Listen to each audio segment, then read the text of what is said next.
Hello students, good morning everybody. आज से हम न्यू चैप्टर स्टार्ट कर रहे हैं 12th में पार्ट 1 का केमिकल काइनेटिक्स। 4th चैप्टर है ये। तो हम ये चैप्टर आज से जो है स्टार्ट करेंगे। तो हम क्या करते हैं कि पहले जो पार्ट 1 के जितने भी चैप्टर्स हैं पहले उसको हम कंप्लीट कर लेंगे, उसके बाद पार्ट सेकंड स्टार्ट होगा, ठीक है। तो chemistry bye it's nature is concern with the change. आप केमिस्ट्री की अगर बात करते हो तो उसमें जो है जनरली कोई भी जो है चेंज होता है। जनरली कोई भी रिएक्टेंट ये कन्वर्ट होते हैं प्रोडक्ट्स के अंदर। तो दिस इज़ द चेंज। तो यहाँ पर जो कुछ भी इसके केमिकल कंटेंट है, जो कुछ भी स्ट्रक्चर है, जब वो प्रोडक्ट में कन्वर्ट होगा तो यहाँ पर इसका कंटेंट, इसका स्ट्रक्चर, ये सब जो है चेंज हो जाएगा, बदल जाएगा। तो केमिस्ट्री का नेचर ही है कि ये चेंज से जो है कंसर्न होती है, ठीक है।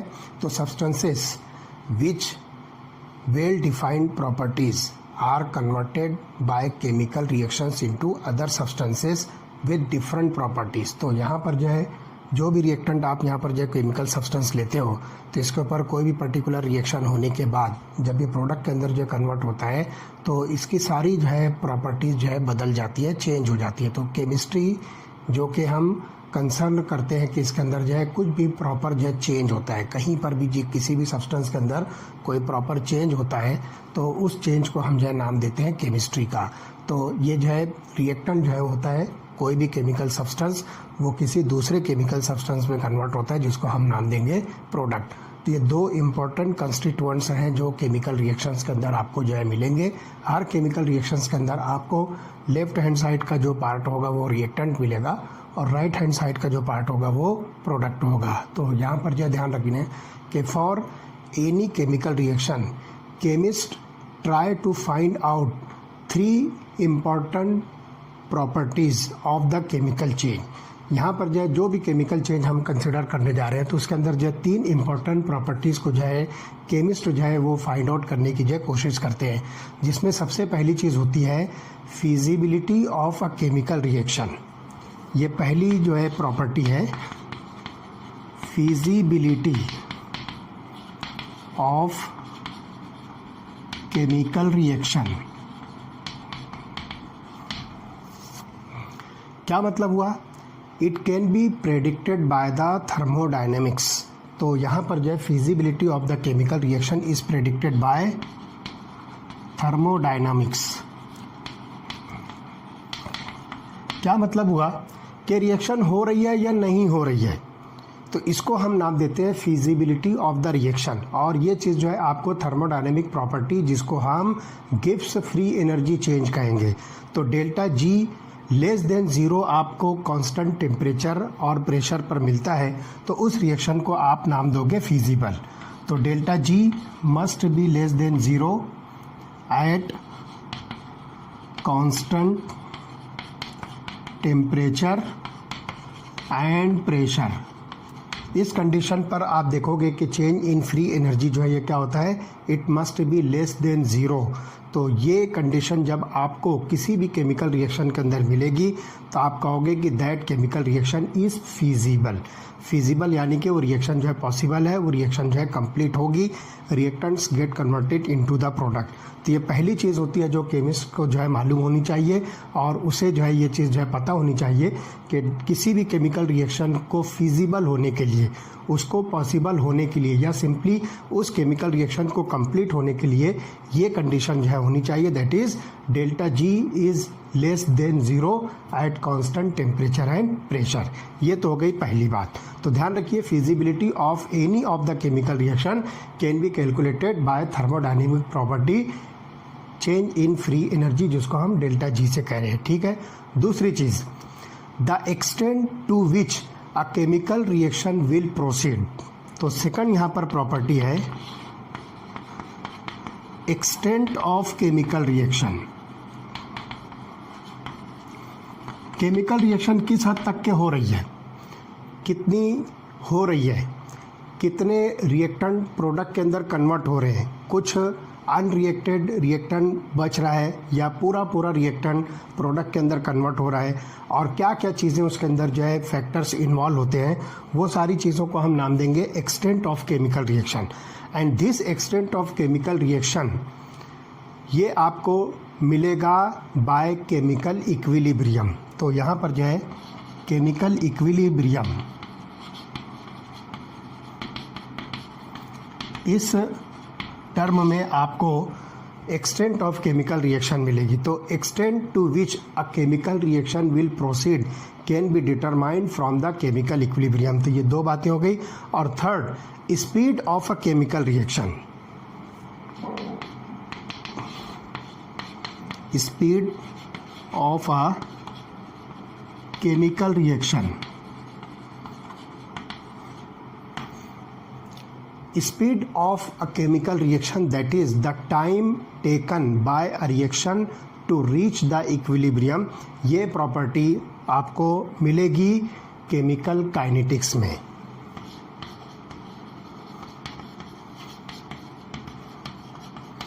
जैसे हम देखते हैं कि हम बहुत सारे लोग अगर हैं साथ में और सबको एक साथ जो है चलने का ऑर्डर दिया जाए कि आपको उस कॉर्नर तक के जाना है, तो हर कोई अपनी अपनी स्पीड से चलेगा, तो आगे पीछे सब लोग जो है उस कॉर्नर तक के पहुंचेंगे। तो हर एक की चलने की जो स्पीड जो है डिफरेंट होती है। इसी तरह से केमिकल रिएक्शंस की भी स्पीड जो है डिफरेंट होती है। उसको हम जो है टाइम के सेंस में जो है मेज़र करेंगे कि how much time is required for the completion of the chemical reaction, और वो चीज़ हम जो है केमिकल काइनेटिक्स के अंदर जो है पढ़ेंगे। तो केमिस्ट को जो है किसी भी केमिकल रिएक्शन की कंप्लीट स्टडी के लिए, किसी भी केमिकल रिएक्शन की कंप्लीट नॉलेज के लिए उसको थर्मोडायनेमिक्स भी पता होनी चाहिए, केमिकल इक्विलिब्रियम का भी पता होना चाहिए, और केमिकल काइनेटिक्स की भी जो है नॉलेज होनी चाहिए।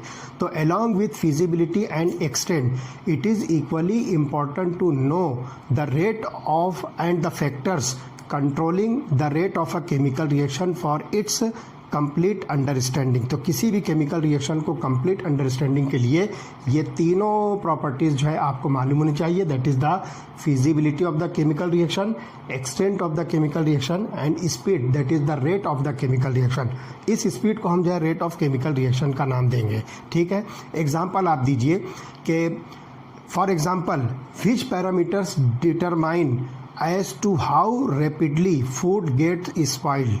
हम घर के अंदर जो है कोई भी खाने पीने की चीज़ रखते हैं, अगर वो बाहर रखी रह जाती है तो कुछ वक्त के बाद, कुछ टाइम के बाद जो है वो सड़ने लगती है, स्पॉइल होने लगती है।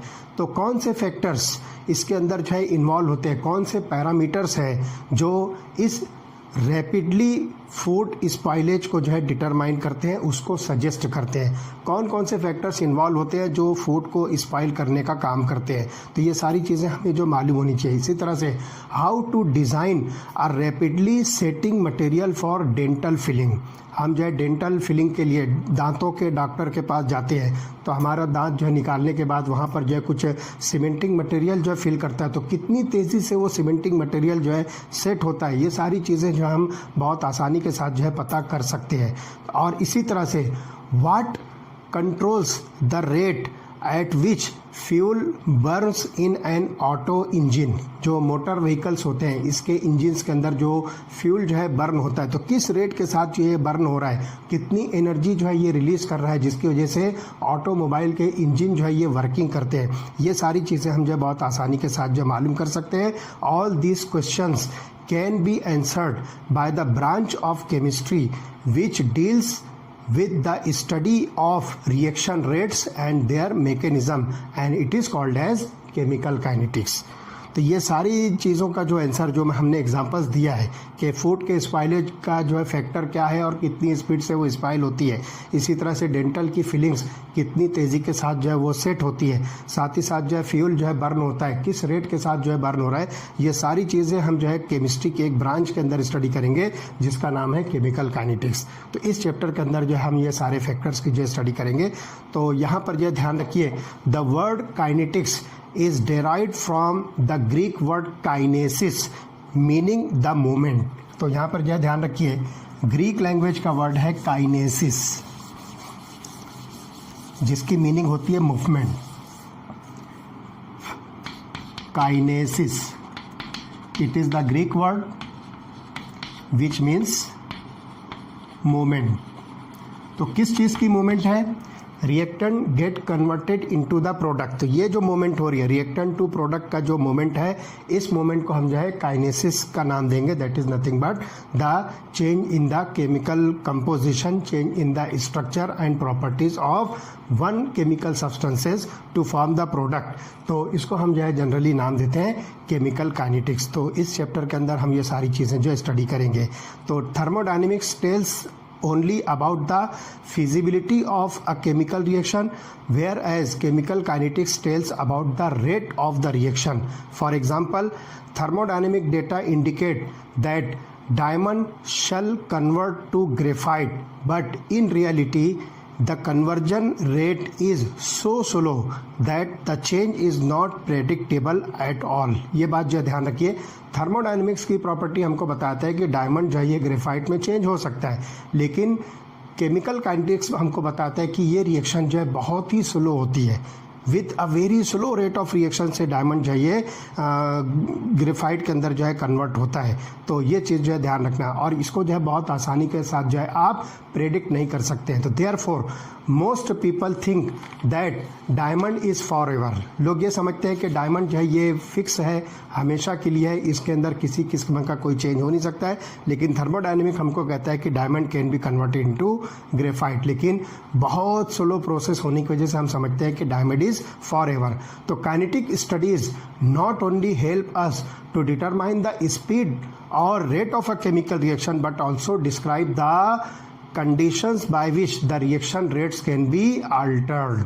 यहाँ पर जो है रेट ऑफ रिएक्शन की कंडीशन को हम अल्टर कर सकते हैं। तो ये सारे फैक्टर्स हमको जो है केमिकल काइनेटिक्स के अंदर मिलता है। तो सिर्फ रेट ऑफ द रिएक्शन जो है हम इसमें डिटरमाइन नहीं कर सकते, बल्कि जो कंडीशंस है जिसकी वजह से रेट को आप जो है अल्टर कर सकते हो, उसको जो है चेंज कर सकते हो, वो सारे फैक्टर्स हम यहाँ पर केमिकल काइनेटिक्स के अंदर जो स्टडी करेंगे। The factors such as concentration, temperature, pressure and catalyst affect the rate of the reaction. तो ये इतने फैक्टर्स हैं जो रेट ऑफ रिएक्शन को अफेक्ट करते हैं, चेंज करते हैं, जिसमें कॉन्सेंट्रेशन, टेम्परेचर, प्रेशर और कैटलिस्ट, ये चार इंपॉर्टेंट फैक्टर्स हैं। Okay, at the macroscopic level we are interested in the amounts reacted और form at the end the rates of their consumptions और फॉर्मेशंस। तो यहाँ पर जो है आप ध्यान रखिए कि हम जब रेट ऑफ रिएक्शन कंसीडर करेंगे, उसकी स्टडी कंसीडर करेंगे, तो मैक्रोस्कोपिक लेवल पर हमको क्या करना है कि अमाउंट्स रिएक्टेड और form and the rates of there consumption and formation, ये यहाँ पर हमको जो है कंसीडर करना होगा। तो at molecular level the reaction mechanism involving orientation and energy of the molecules undergoing collision are discussed. तो ये सारे फैक्टर्स यहाँ पर हम जो है स्टडी करेंगे और उसके ज़रिए से हम रेट ऑफ केमिकल रिएक्शंस को जो है डिटरमाइन करेंगे। तो देखते हैं कि रेट ऑफ केमिकल रिएक्शन जो है कैसे डिटरमाइन होता है। तो लेट अस सी।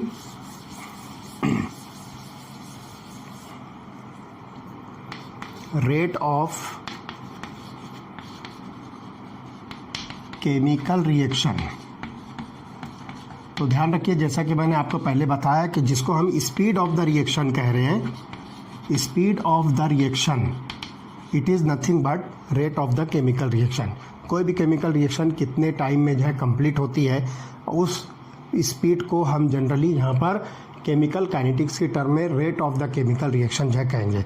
तो some reaction such as ionic reactions occur very fast. ये बात जो ध्यान रखिए कि जो आयोनिक रिएक्शंस होती है वो बहुत ही फास्टर रेट के साथ जो है कंप्लीट होती है। For example, precipitation of silver chloride occurs instantaneously by mixing aqueous solution of silver nitrate and sodium chloride.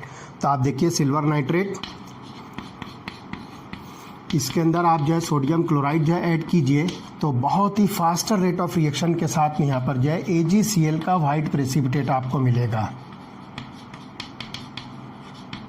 Plus sodium nitrate.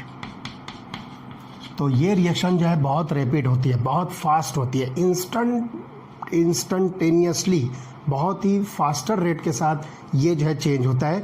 जैसे ही आप सिल्वर नाइट्रेट के अंदर सोडियम क्लोराइड मिक्स करोगे, फौरन इमीडिएटली यहाँ पर जो है आपको white precipitate of silver chloride मिलेगा। तो ये आयोनिक रिएक्शन होती है जिसमें Ag+ ion Cl minus ion के साथ जो है कंबाइन होकर सिल्वर क्लोराइड का वाइट प्रेसिपिटेट जो है फॉर्म करता है। तो ये आयोनिक रिएक्शन होती है जो कि बहुत ही फास्ट जो है कंप्लीट होती है। Okay, on the other hand some reactions are very slow, for example rusting of iron, जो हमने इसके पहले वाले चैप्टर में इलेक्ट्रोकेमिस्ट्री के चैप्टर में हमने जो रस्टिंग ऑफ आयरन जिसको हम करोजन कह रहे हैं, उसमें हमने देखा वो जो ferric oxide hydrated ferric oxide जो फॉर्म होता है जिसको हम सिंपली रस्ट कहते हैं।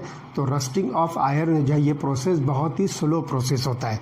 ये इंस्टेंटेनियसली रेट ऑफ रिएक्शन के साथ जो है नहीं होता है, बल्कि बहुत स्लो रेट ऑफ रिएक्शन से ये प्रोसेस होता है। तो रस्टिंग ऑफ आयरन जो है ये बहुत ही स्लो प्रोसेस होता है। ओके, उसके बाद जो है एक और जो है रिएक्शन देखिए, some reactions like inversion of cane sugar and hydrolysis of starch। तो ये प्रोसेसेस जो होते हैं they are completed with a moderate rate of reaction। तो यहाँ पर जो 3 एग्जाम्पल्स हम जो है शो कर रहे हैं। जनरली जो आयोनिक रिएक्शंस होती है, ionic reactions they are very fast. इसी तरह से रस्टिंग ऑफ आयरन, इस रिएक्शन को आप कहिए वेरी स्लो। और इसी तरह से इन्वर्जन ऑफ शुगर या फिर हाइड्रोलिसिस ऑफ स्टार्च,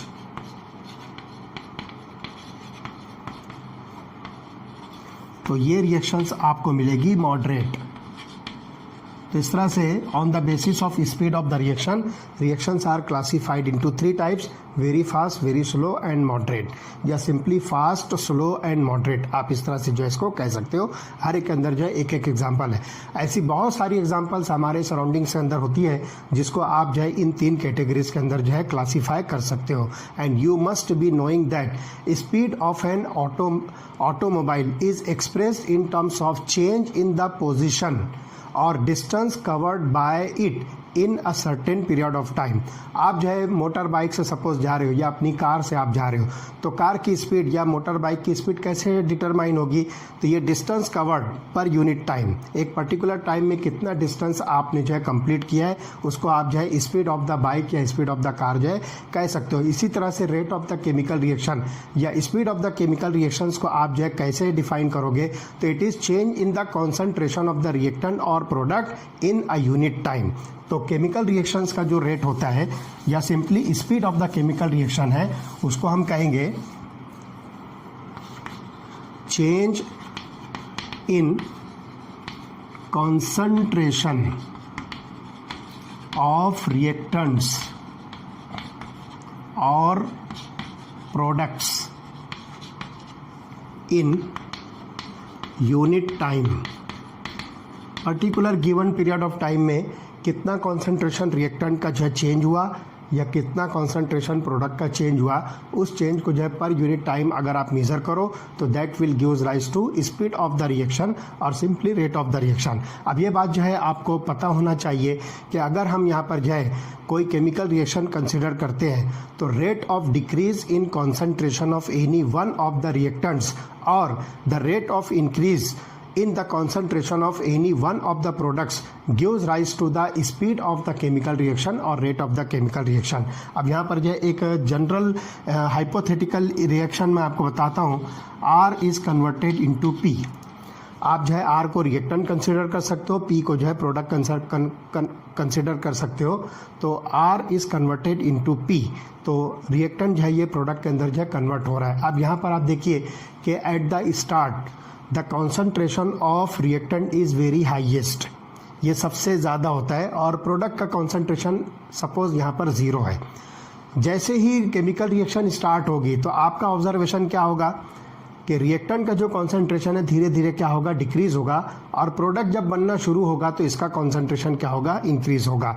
तो यहाँ पर आप जो है 2 बातों को जो है कंसिडर कर सकते हो, either the decrease in the concentration of the reactant per unit time और increase in the concentration of the product per unit time. ये दोनों ही तरह से आप जो है स्पीड ऑफ द रिएक्शन या rate of the chemical reaction को डिटरमाइन कर सकते हो। तो अब यहाँ पर ध्यान रखिए, 1 mole of the reactant R produces 1 mole of the product P if R1 and P1 are the concentration of reactant and product respectively at time T1 and R2 and P2 are the concentration of the reactant and product at time T2। तो यहाँ पर आप देखिए मैं 4 चीज़ें लिख रहा हूँ, R1 और इसी तरह से P1, these are the concentrations। Square bracket में अगर आप जो है किसी केमिकल सब्सटेंस को लिखते हो तो this square bracket is nothing but the molar concentration, जो केमिकल इक्विलिब्रियम के अंदर आपको जो है बताया गया था लीच एटलियर्स प्रिंसिपल के अंदर।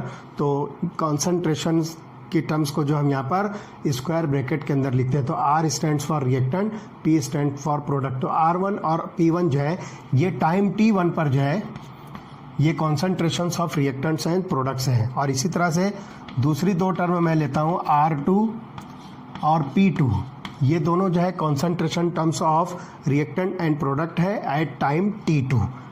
किसी दूसरे टाइम पर जो है हम इसको जो है कॉन्सेंट्रेशन को जो है मेज़र करें, तो इस तरह से ये 4 पैरामीटर्स आपके पास आते हैं, R1, R2, P1, P2। These are the nothing but the concentrations of reactants and products respectively at the given time T1 and T2। तो यहाँ पर जो चेंज इन टाइम अगर हम देखेंगे तो क्या होगा, डेल्टा T हम जो है मेज़र करेंगे। Delta T this is the change in time, it is equal to T2 minus T1। आप इसको जो इस तरह से मेजर करोगे T2 माइनस T1। इसी तरह से change in concentration of the reactant जब आपको लेना होगा तो हम इसको लिखेंगे delta R, this is nothing but the change of concentration of reactant, तो it is R2 minus R1। तो आप इसको लोगे concentration of R at time T2 minus concentration of R at time T1। तो हम इसको जो है R1 R2 माइनस R1 लेंगे। और इसी तरह से प्रोडक्ट के कॉन्सेंट्रेशन का जो अगर हम चेंज लें तो ये मिलेगा delta concentration of P, that is change in concentration of the product. तो ये क्या हो जाएगा, it is the concentration of the product at time T2 minus concentration of the product at time T1। तो हम इसको लिखेंगे P2 माइनस P1। तो इस तरह से हम यहाँ पर जो है 3 पैरामीटर जो है कैलकुलेट करेंगे, एक चेंज इन टाइम, दूसरा change in concentration of the reactant, तीसरा change in concentration of the product. तो यहाँ पर जो ध्यान रखना है कि हर जगह पर जो स्क्वायर ब्रैकेट में हमने जो है रिएक्टेंट और प्रोडक्ट को लिखा है, these represent the molar concentration. अब यहाँ पर जो ध्यान रखिए कि जब केमिकल रिएक्शन स्टार्ट होती है तो रिएक्टेंट जो है ये क्या होता है, धीरे धीरे जो है रिएक्ट होता है और वो डिसअपियर होना शुरू होता है। तो हम यहाँ पर जो rate of disappearance of the reactant के टर्म्स में रेट ऑफ द रिएक्शन को जो है कैलकुलेट करेंगे। तो देखिए क्या होगा,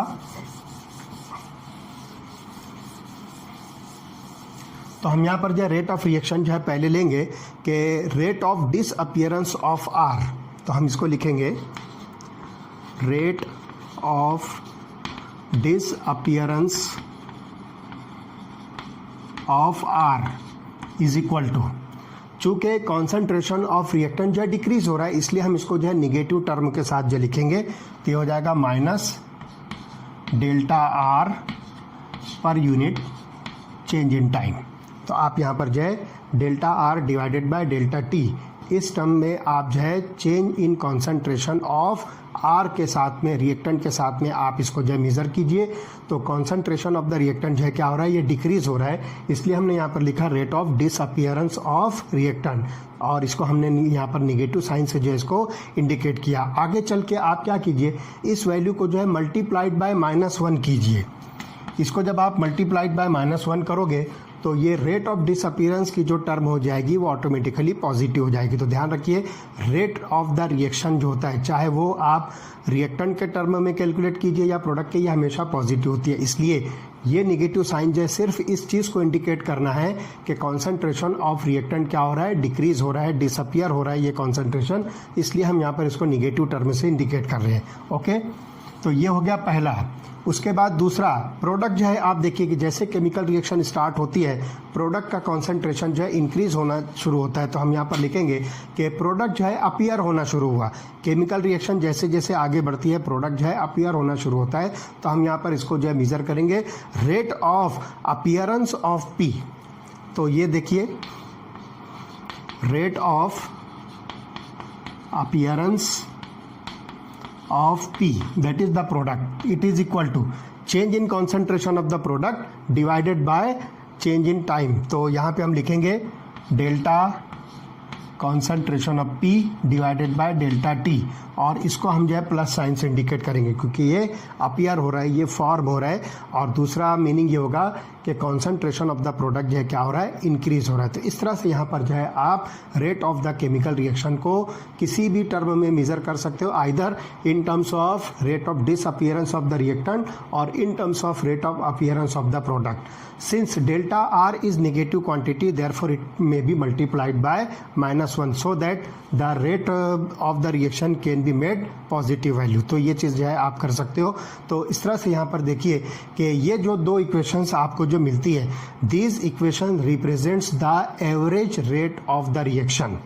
ये दोनों जो इक्वेशन जो आपको दिख रही है, ये दोनों इक्वेशंस को आप नाम दीजिए एवरेज रेट ऑफ रिएक्शन, और इसको हम जो है इंडिकेट करेंगे RAV. It is indicated by RAV. This is nothing but average rate of reaction.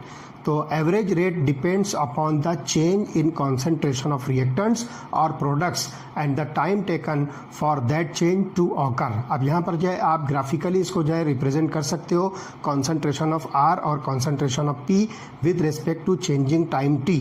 आप इसको जो है आसानी के साथ मेज़र कर सकते हो. तो देखिए एक सिंपल जो है ग्राफ बनती है. दोनों ग्राफ मैं आपको जो है बना के बताता हूँ. Look here, this is concentration of R, ठीक है, और यहाँ पर जो है आप टाइम लीजिए. तो x एक्सिस पर आपने जो टाइम लिया, y एक्सिस पर कॉन्सेंट्रेशन ऑफ द रिएक्टेंट लिया. और स्टार्ट में आप देखिए कि जब रिएक्शन स्टार्ट नहीं हुई है, at the start the concentration of reactant is highest. तो आप यहाँ से जो इसको स्टार्ट लीजिए, और जैसे ही केमिकल रिएक्शन स्टार्ट होगी, as time passes the concentration of the reactant decreases. ये ग्रेजुअली जो है डिक्रीज होगा, और डिक्रीज होते होते होते होते ये जो है कम्प्लीटली फिनिश हो जाएगा. इस तरह से आप जो इसको कंसिडर कर सकते हो. तो रिएक्शन कंप्लीट होने पर कॉन्सेंट्रेशन ऑफ द रिएक्टेंट जो है ये ख़त्म हो जाता है, और इस तरह से आप यहाँ पे इसको कंसिडर करो. या कहीं कहीं पर ऐसा होता है कि कुछ अनरिएक्टेड रिएक्टेंट जो है बचा होता है, तो आप यहाँ पर जो है इस ग्राफ को थोड़ा सा इस तरह से भी शो कर सकते हो, वाट एवर. लेकिन जनरली एक बात ये ध्यान रखना है कि concentration of the reactant decreases as the time passes. तो रिएक्शन होने पर रिएक्शन का जो रिएक्टेंट का जो कॉन्सेंट्रेशन है वो डिक्रीज होता जाएगा. तो इस तरह से आप यहाँ पर किसी भी जगह पर जो है आप R1 और R2 जो है कंसिडर कर सकते हो. कोई भी टाइम पर जो है आप इसको जो है मेज़र कर सकते हो. ओके, तो सपोज यहाँ पे आप लेते हो, this is the concentration of R1, और इसका जो है आपने टाइम ले लिया, सपोज दिस इज T1. और इसी तरह से यहाँ पर आपने एक कॉन्सेंट्रेशन ले लिया, this is the concentration of the reactant at R2 at time T2. ये T2 पर जो है आपने इसको जो है मेज़र कर लिया. तो इस तरह से यहाँ पर जो है ये average rate of the reaction आपको मिलता है, और सिंपली आप इसको लिखोगे RAV is equal to minus delta R divided by delta T.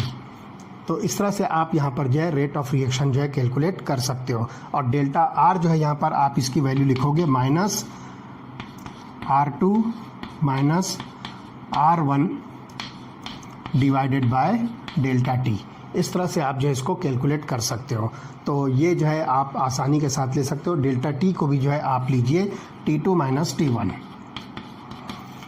तो इस तरह से जो है average rate of the reaction आपको यहाँ पर जो है मिल जाएगा. ओके, उसके बाद जो है देखिए, अगर आप जो है इन terms of the concentration of the product लेते हो, तो इसी ग्राफ को हम जो है चेंज करेंगे, और सेम जो है पैरामीटर्स आप लेंगे. एक्स एक्सिस पर टाइम लेना है, और वाई एक्सिस पर कॉन्सेंट्रेशन ऑफ द प्रोडक्ट आपको लेना है.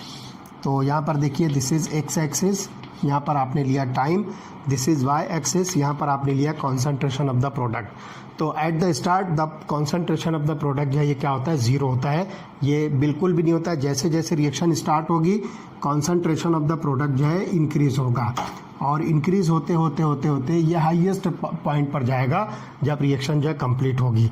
तो ये जो कर्व आपको दिखता है this is the change in concentration of the product है। ओके, अब आपको यहाँ पर देखना है, सपोज ये जो पॉइंट आपको मिलता है this is the concentration of the product P1 at time T1।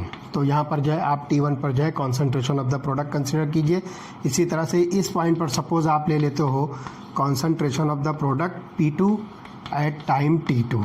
तो इस तरह से यहाँ पर जो है आपको अब एवरेज रेट ऑफ रिएक्शन जो मिलेगा R average is equal to plus delta P upon delta T, और इसको और मज़ीद जो है आप ओपन कीजिए तो हो जाएगा plus P2 minus P1 divided by T2 minus T1। तो इस तरह से आप जो है यहाँ पर average rate of reaction in terms of increasing concentration of the product आसानी के साथ जो है कैलकुलेट कर सकते हो। अब देखिए यहाँ पर units of the rate of the reaction हम जो है कंसिडर करते हैं, तो ध्यान रखिए कॉन्सेंट्रेशन टर्म्स और यहाँ पर जो है change in temperature, change in time हम जो है कंसिडर कर रहे हैं। तो अगर यहाँ पर जो है आप कॉन्सेंट्रेशन को मोल्स पर लीटर में जो है कैलकुलेट कर रहे हो, तो if the concentration is expressed in moles per litre, और टाइम जो है यहाँ पर अगर आप जो है इसको पर सेकंड ले रहे हो, तो रेट ऑफ केमिकल रिएक्शन की जो यूनिट बनेगी it will be moles per litre per second. तो रेट की जो यूनिट होगी it will be moles per litre per second. तो this is the unit of rate of the chemical reaction. फिर चाहे वो increase in the concentration of product के term की हो या decrease in the concentration of the reactant term की हो, दोनों के अंदर जो है आप सेम यूनिट लोगे, that is moles per litre per second. Okay, तो ये बात जो ध्यान रखिए। अगर आपने कोई गैसियस रिएक्टेंट यहाँ पर जो कंसीडर किया है और प्रोडक्ट भी सपोज गैसियस होता है, तो यहाँ पर कॉन्सेंट्रेशन टर्म्स को आप जो है पार्शियल प्रेशर की टर्म्स में जो है चेंज कीजिए। तो अब उस वक्त यहाँ पर जो है आपको मिलेगी एटमॉस्फेयर पर सेकंड। तो पार्शियल प्रेशर जो होगा, partial pressure of the gas, आप इसको जो है एटमॉस्फेयर में जो है मेजर करते हो। तो अब उस वक्त जो है वहाँ पर अगर गैसियस रिएक्शन अगर कंसीडर करते हैं तो रेट ऑफ द रिएक्शन की जो यूनिट बनेगी दैट इज़ एटमॉस्फेयर पर सेकंड। तो ये आपके पास में यूनिट आ जाती है गैसियस रिएक्शन के लिए रेट ऑफ रिएक्शन की। ओके, तो इस तरह से जो है बहुत आसानी के साथ आप यहाँ पर जो है किसी भी टाइप की केमिकल रिएक्शन के अंदर रेट ऑफ द रिएक्शन की यूनिट को मेज़र कर सकते हो। अब एक बात ध्यान रखिए, आपकी बुक के अंदर टेबल नंबर 4.1 दिया है। इस टेबल नंबर 4.1 के अंदर जो है आपको average rates of hydrolysis of butyl chloride यह डिफरेंट टाइम वेरिएबल्स पर जो है आपको जो है शो किया गया है, डिफरेंट कॉन्सेंट्रेशन पर शो किया गया है। तो ये टेबल जो है आप अच्छी तरह से ऑब्जर्व कीजिए, टेबल नंबर 4.1। तो इस टेबल से हमको क्या दिख रहा है कि the average rate falls from 1.90 into 10⁻⁴ moles per second, moles per litre per second, to 0.4 into 10⁻⁴ moles per litre per second. तो ब्यूटिल क्लोराइड की यहाँ पर जो है एवरेज रेट्स की जो है वैल्यूज़ दी गई है अलग अलग जो है टाइम इंटरवल पर। तो ये बात हमको समझ में आता है कि जो एवरेज रेट जो है ब्यूटिल क्लोराइड का RAV ऑफ ब्यूटिल क्लोराइड, तो ये क्या हो रहा है, it falls from 1.90 into 10⁻⁴, 1.90 into 10⁻⁴ moles per litre per second से ये जो है 0.4 moles per litre per second तक पहुंच रहा है। तो ये डिक्रीज हो रहा है।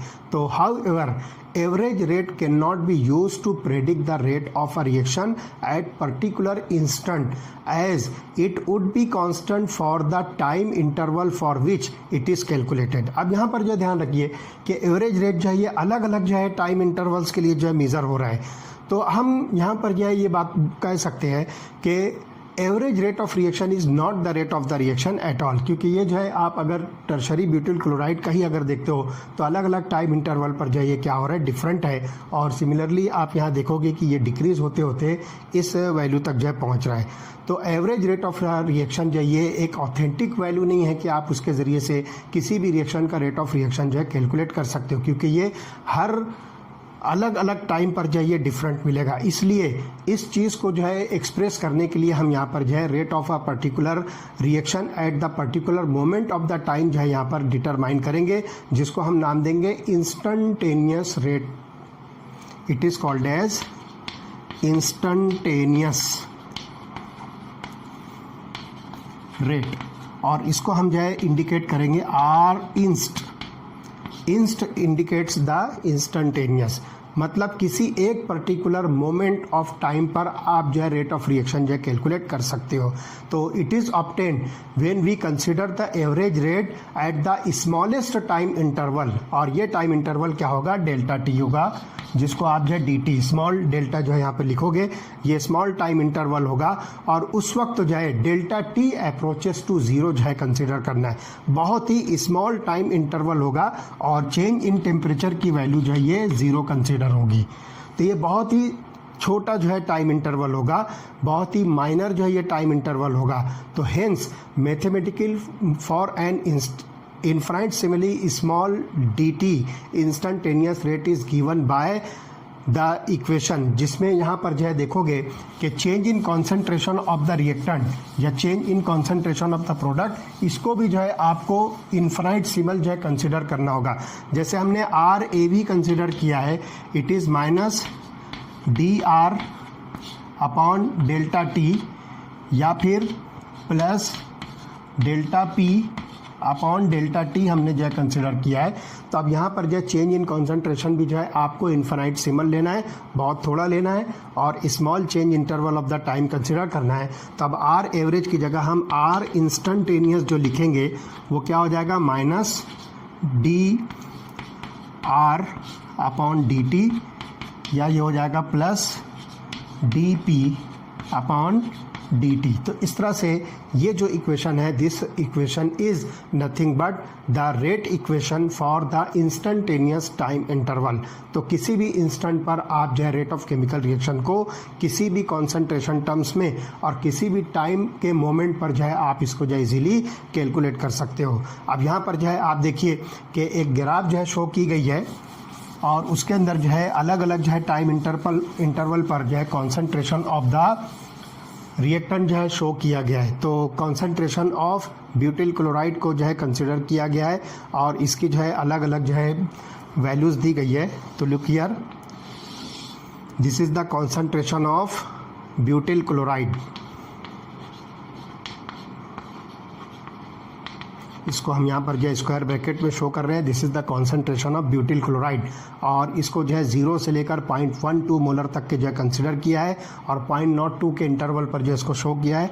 0, उसके बाद 0.02, 0.04, 0.06, 0.08, उसके बाद जो है 0.10 और 0.12, 0.10 और फाइनली 0.12।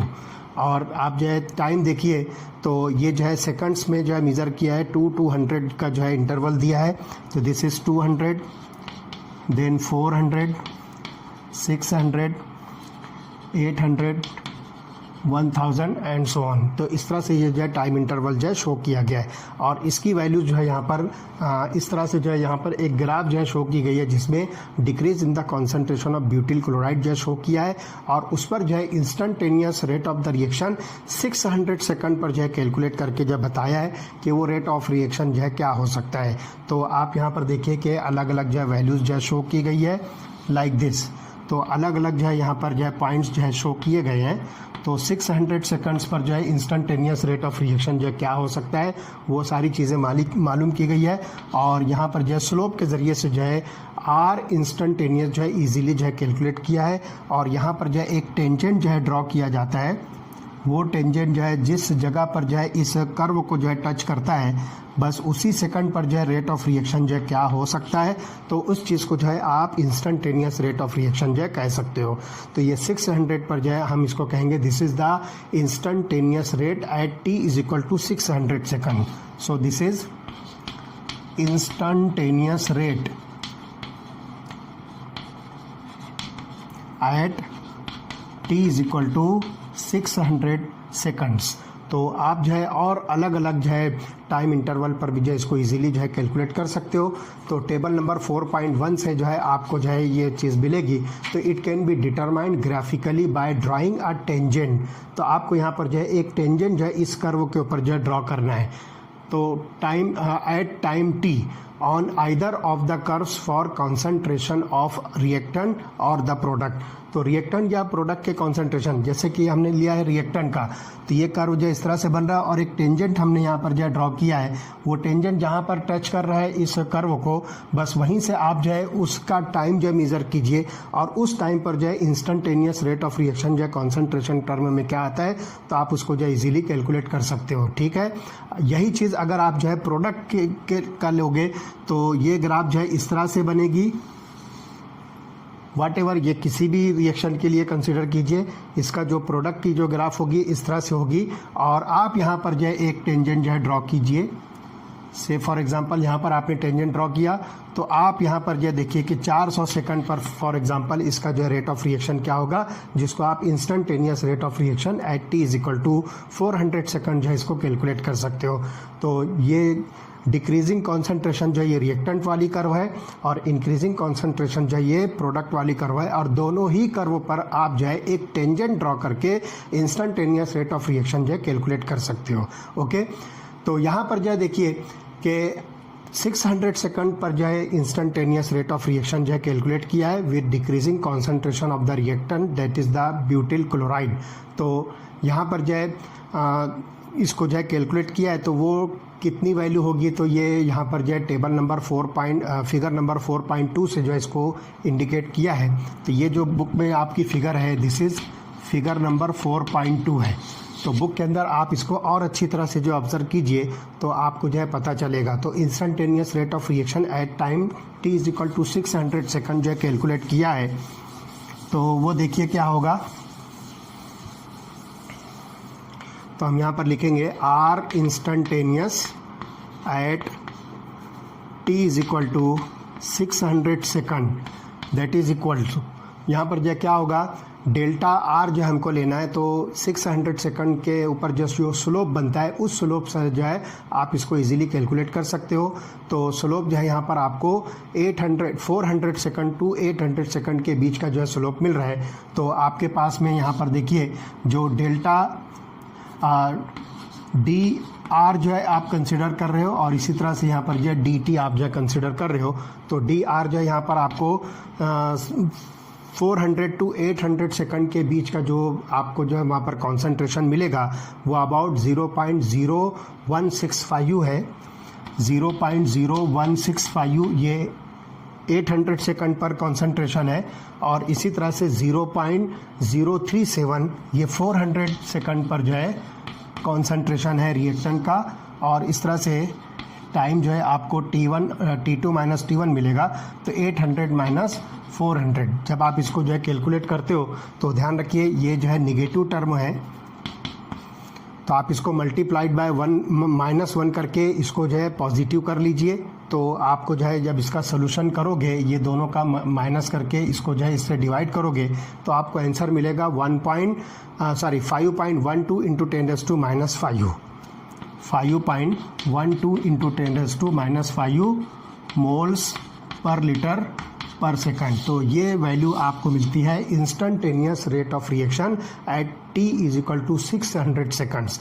इसी तरह से आप जो है देखिए बुक के अंदर इसी के नीचे जो है आपको instantaneous rate of reaction at t is equal to 250 seconds, t is equal to 350 seconds, t is equal to 450 second जो ये मेज़र किया है जिसकी वैल्यू बनती है 1.22 into 10⁻⁻4 moles per litre per second for 250 seconds. इसी तरह से 1.0 into 10⁻⁴ moles per litre per second for 350 seconds and 6.4 into 10⁻⁵ moles per litre per second 450 seconds पर जो ये इंस्टेंटेनियस रेट ऑफ रिएक्शन की वैल्यू जो है आपको मिलती है। अब एक बात यहाँ पर जो है एक रिएक्शन मैं लिखता हूँ जिसमें मर्क्यूरी को जो है क्लोरीन के साथ रिएक्ट करके मर्क्यूरी क्लोराइड जो है फॉर्म करते हैं। तो अब ये रिएक्शन देखिए और इसका जो है हम रेट ऑफ रिएक्शन जो लिखेंगे कि ये क्या हो सकता है। तो let us see, mercury liquid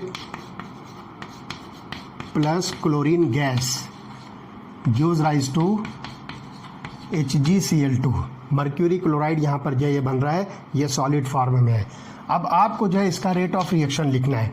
तो आप यहाँ पर देखिए 1 mole of mercury reacts with 1 mole of chlorine to give 1 mole of mercury chloride. तो यहाँ पर जो है तीनों के जो है स्टोइचियोमेट्रिक कोएफिशिएंट जो है वो सिंगल है, यूनिटी है। यहाँ पर भी 1 है, ये भी 1 है, ये भी 1 है। तो ऐसी सूरत में कोई प्रॉब्लम नहीं है। आप रेट ऑफ रिएक्शन को क्या कीजिए, either of the rate of decrease in the concentration of mercury और क्लोरीन के टर्म में आप जो है रेट ऑफ रिएक्शन डिटरमाइन कीजिए, या फिर rate of formation of HgCl2 के टर्म में।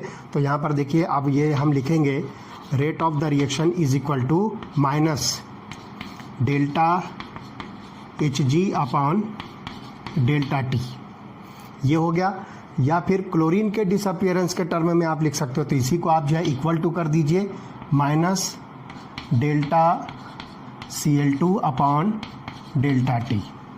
या फिर जो है रेट ऑफ अपीयरेंस के टर्म में आप जो है इसके साथ में प्रोडक्ट के साथ में जो है इसको इंडिकेट कर दीजिए, तो ये हो जाएगा plus delta HgCl2 upon delta T। तो इस तरह से जो है आप यहाँ पर rate of disappearance of either of the reactant, जिसमें हमने मर्क्यूरी या फिर क्लोरीन लिया, तो दोनों के टर्म्स में आप जो है रेट ऑफ रिएक्शन को जो है कैलकुलेट कर सकते हो, या फिर rate of appearance of the mercury chloride के टर्म्स में आप रेट ऑफ रिएक्शन को कैलकुलेट कर सकते हो। लेकिन बहुत सारी केमिकल रिएक्शंस ऐसी होती है जिसमें रिएक्टेंट और प्रोडक्ट के अंदर जो है डिफरेंट स्टोइचियोमेट्रिक कोएफिशिएंट्स होते हैं। फॉर एग्जांपल हाइड्रोजन आयोडाइड का जो है डिकम्पोजिशन कंसीडर कीजिए। तो let us see this reaction, और इसमें हम देखिए रेट ऑफ रिएक्शन जो है क्या कंसीडर करेंगे। तो look here, 2HI is converted into H2 plus I2।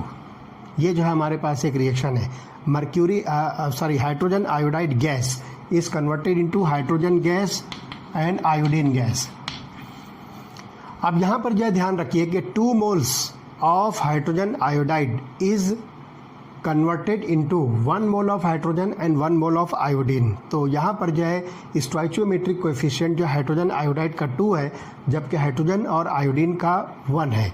तो अब यहाँ पर जो है ध्यान रखिए कि अगर हम इसको जो है डायरेक्ट जो है स्टोइचियोमेट्रिक कोएफिशिएंट के साथ में लिखते हैं तो रेट ऑफ रिएक्शन जो है ये इक्वल नहीं होगा, क्योंकि यहाँ पर जो अगर हम इसको 2 के साथ लिखते हैं तो इसका रेट ऑफ डिसअपियरेंस जो है डबल हो जाएगा, जबकि हमको यहाँ पर जो है दोनों तरफ के रेट ऑफ रिएक्शंस को जो है इक्वल बताना है। That means rate of disappearance of hydrogen iodide, rate of appearance of hydrogen and rate of appearance of iodine पर यूनिट टाइम, ये सब हमको जो है इक्वल बताना है। तो इसके लिए हमको ये बात जो है ध्यान रखना है कि the number of hydrogen iodide is double the number of hydrogen और आयोडीन। इसलिए रेट इक्वेशन के अंदर जब आप इसका रेट ऑफ द रिएक्शन लिखने जाओगे तो हाइड्रोजन आयोडाइड के कॉन्सेंट्रेशन को जो है आप डिवाइडेड बाय 2 करोगे। तो इस तरह से जो है ये दोनों तरफ के कॉन्सेंट्रेशन फिर जो है इक्वल हो जाएंगे। तो हम देखो क्या लिखेंगे, look here, rate of the reaction is equal to minus 1/2 delta HI upon delta T। इस तरह से रेट ऑफ रिएक्शन जो है आपको डिवाइडेड बाय 2 करना है, कॉन्सेंट्रेशन ऑफ हाइड्रोजन आयोडाइड को डिवाइडेड बाय 2 करना है, और फिर उसके बाद जो है ये दोनों कॉन्सेंट्रेशन टर्म्स जो है इसके इक्वल हो जाएगी। तो अब यहाँ पर लिखिए plus delta H2 upon delta T is equal to plus delta I2 upon delta T। तो इस तरह से देखिए half the concentration of hydrogen iodide is equal to complete 1 concentration of hydrogen और 1 कॉन्सेंट्रेशन ऑफ आयोडीन। तो इस तरह से हम इसको जो है रिएक्शन को जो है बैलेंस कर सकते हैं दोनों साइड में। अब जो है आप देखिए कि नंबर ऑफ द कॉन्सेंट्रेशन जो है ये सेम हो गए।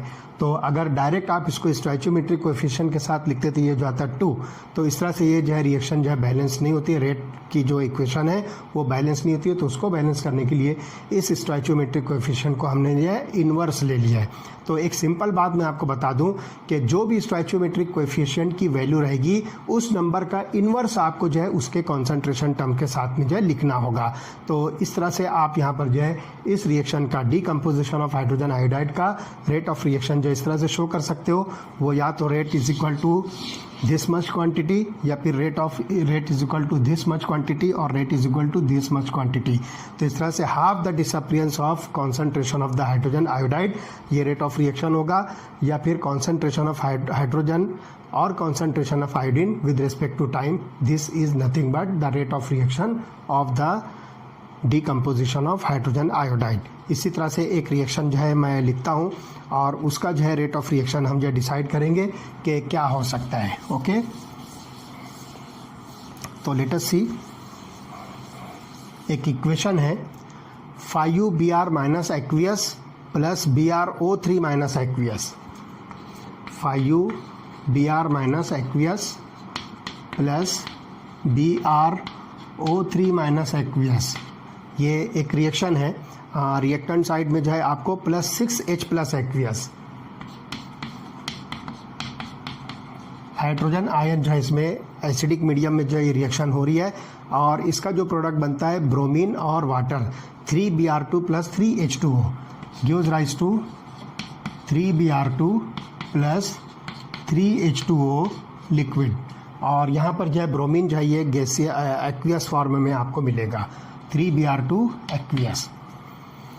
अब यहाँ पर आप देखिए कि जितने भी रिएक्टेंट और प्रोडक्ट्स इस रिएक्शन के अंदर इन्वॉल्व हैं सबके स्टोइचियोमेट्रिक कोएफिशिएंट डिफरेंट है। देखिए ब्रोमाइड आयन 5 नंबर्स में है, BrO3 माइनस ये 1 नंबर में है, hydrogen ion H plus ion 6 number में है, ब्रोमीन एक्वियस 3 नंबर्स में है, वाटर लिक्विड 3 नंबर्स में है।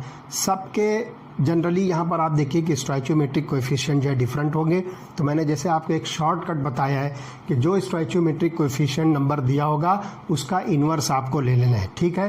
तो अब आप देखिए rate of reaction with respect to Br minus क्या होगा, rate is equal to minus 1/5, यहाँ पर 5U है तो हमने यहाँ पर 1/5U कर लिया, और ये हो जाएगा delta Br minus divided by delta T।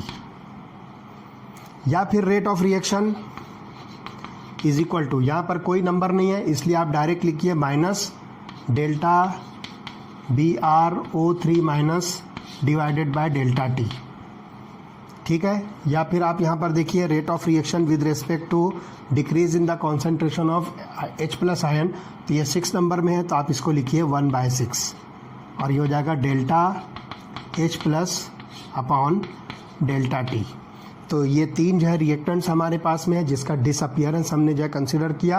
अब 2 हमारे पास जो है प्रोडक्ट्स हैं, तो यहाँ पर ये हो जाएगा rate of reaction is equal to plus, यहाँ पर देखिए 3 नंबर्स में तो आप इसको 1/3 कर दीजिए, so it is delta Br2 upon delta T। और इसी तरह से वाटर भी आपको मिल रहा है 3 नंबर्स में, तो rate is equal to plus 1/3 delta H2O upon delta T। तो इस तरह से ये सब के सब जो है कॉन्सेंट्रेशन टर्म्स में हमने इसको जो है लिखा है with respect to change in the time. तो इस तरह से ये जो है 5 तरह से जो है आप रेट ऑफ रिएक्शन को जो है कैलकुलेट कर सकते हो। सबको इकट्ठा कर दें तो आप इसको जो है इक्वल करके लिख सकते हो। लुक हियर, सबको इकट्ठा अगर हम कर दें तो अब ये रिएक्शन देखिए किस तरह से लिखी जाएगी। इसके rate equation, rate is equal to minus 1/5 delta Br minus upon delta T is equal to minus delta BrO3 minus upon delta T is equal to minus 1/6 delta H2 upon delta T is equal to plus 1/3 delta Br2 upon delta T is equal to 1/3 delta H2O upon delta T। तो इस तरह से जो है आप rate equation जो है इस गिवन रिएक्शन के लिए जो है लिख सकते हो। तो यहाँ पर जो है 1 2 3 4 5 5 टाइप के जो है सब्सटेंसेस हैं, पांचों के डिसअपियरेंस और अपीयरेंस के हिसाब से आप जो है रेट ऑफ रिएक्शन को जो है इजीली जो है इसमें इंडिकेट कर सकते हो। ओके, अब यहाँ पर देखिए कि कुछ फैक्टर्स होते हैं जो रेट ऑफ रिएक्शन को जो है इन्फ्लुएंस करते हैं। तो हम देखेंगे factors influencing rate of reaction.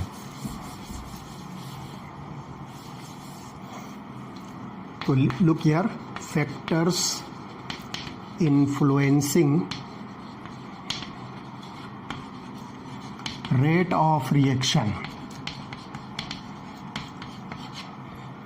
तो यहाँ पर यह ध्यान रखिए कि rate of reaction depends upon the experimental conditions such as concentration of the reactants, that is the pressure in case of gases.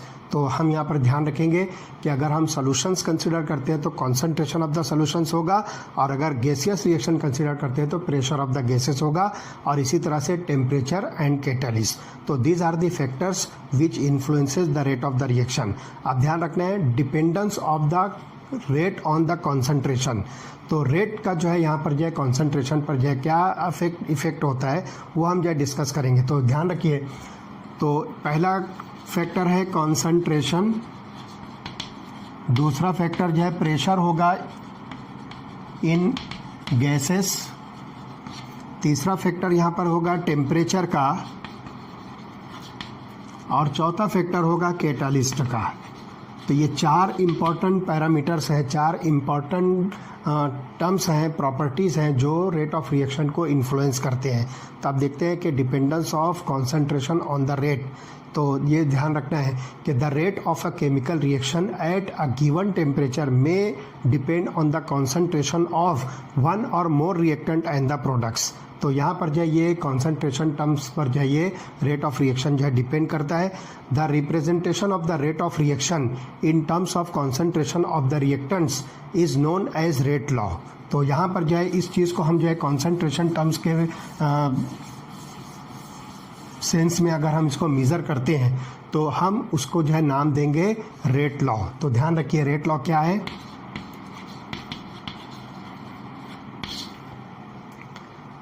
ध्यान रखिए, द कॉन्सेंट्रेशन ऑफ वन और मोर रिएक्टेंट और products affect the rate of the reaction, and the representation of the rate of reaction in terms of concentration। ध्यान रखिए, representation of rate of reaction in terms of concentration। Concentration term हम यहाँ पर use कर रहे हैं, in terms of concentration of the reactants is known as rate law. ध्यान रखिए यहाँ पर आपको प्रोडक्ट्स नहीं लाना है। Representation of rate of reaction in terms of concentration of the reactant is called as rate law, and it is also called as rate equation और rate expression. इसको जो है रेट इक्वेशन भी हम कहेंगे, या इसका एक दूसरा नाम है रेट एक्सप्रेशन। तो फिर से ध्यान से सुनिए, representation of rate of reaction in terms of concentration of the reactant is called as rate law. अब ये रेट लॉ क्या होता है, रेट एक्सप्रेशन को कैसे जो हम डिराइव करेंगे, उसको किस तरह से जो हम एक्सप्रेस करेंगे, इसके बाद वाले लेक्चर के अंदर हम इसको डिटेल में स्टडी करने वाले हैं। ओके।